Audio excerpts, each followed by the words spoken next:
Այդ Սումգայիթի մեր հայ ժողովուրդը, որ այնտեղ խելոք ապրում էին, որ զենք էին բռնում, 90%-ը բանակում չէին էլ ծառայել, այդ խի դրեցին այդ խեղճ մարդկանց կոտորեցին։ Անցած դարի սկզբերին, այդ չհասկացա այդ, կներեք,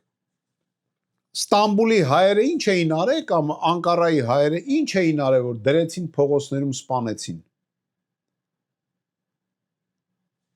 Նույնը պլանավորվում է մեր մասով։ Ու ես ձեզ ասեմ, մենք Զանգեզուրի հանձնով չենք պրծնելու։ Հաջորդը Գյումրին ենք հանձնելու։ Խնդիրը Հայաստանը 4 կողմից փակել, դուք էլ այդ մեջը էփվեք։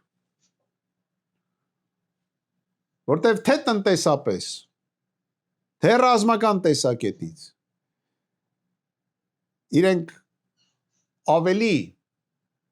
նպատակահարմար են գտնում, ու ես սա օդից չեմ ասում։ Թուրքիա, Ադրբեջան, ոչ թե Զանգեզուրով միանան, որտեվ այնտեղ պրոբլեմա, կա Իրան, որը դժվար է դա թողի, արդեն սաղս հասկանում ենք։ Այդ որ գնում են, երկում են տրիպի ճանապարհ եւ այլ, Իրանը ավելի ուժեղ է ոնց որ դուրս գալու այդ պատերազմից։ Ու չի թողելու Իրանում, Իրանը չի թողելու Զանգեզուրում ինչ որ մի ճանապարհ անցնի։ Առանց իր վերահսկողության տակ գտնվելու։ Եթե տեսավ մենք չենք կարող Զանգեզուրը պահենք, ուրեմն մտնելու են իրանք վերցնեն։